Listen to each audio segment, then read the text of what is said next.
Thank you, Mr. Chairman. I support the amendment. You know, there is a lot of amnesia on this committee. Let me just remind my friends where we were before the Affordable Care Act and what your constituents got for their money. Before the ACA, insurance companies could discriminate against sick people. We put a waiver on the pre-existing condition clause that they couldn't do that anymore. That didn't exist before ACA. In America, one of the leading causes of bankruptcy were people that were losing their homes because they had insurance, but they had a child or someone in the family with a chronic condition, and they come up against their cap, and they couldn't get any more payment from the insurance company, and they would hold fish fries to try to raise money to buy medicine for their kids, and eventually they went bankrupt and lost their homes. We put an end to that. We said insurance companies can't cap your benefits annually or lifetime. That didn't exist before the Affordable Care Act. Women were being charged twice as much as men. We put an end to that. Children could stay on their parents' policy now till they're 26. That didn't exist before the Affordable Care Act. We expanded the Medicaid program. 14 million Americans got covered on that, 11 million of which never had insurance before, for the first time got insurance under the Affordable Care Act. That didn't exist before we implemented that.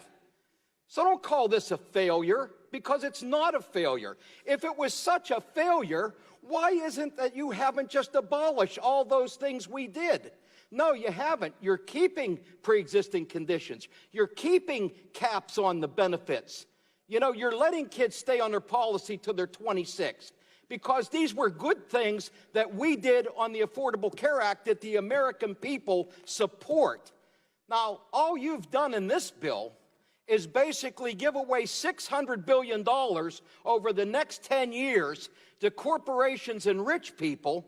You've taken that money out of the bill, and now the way you're going to pay for this is to eviscerate the Medicare expansion program, to just eviscerate the Medicaid expansion program, and to take money out of the Medicare Trust Fund.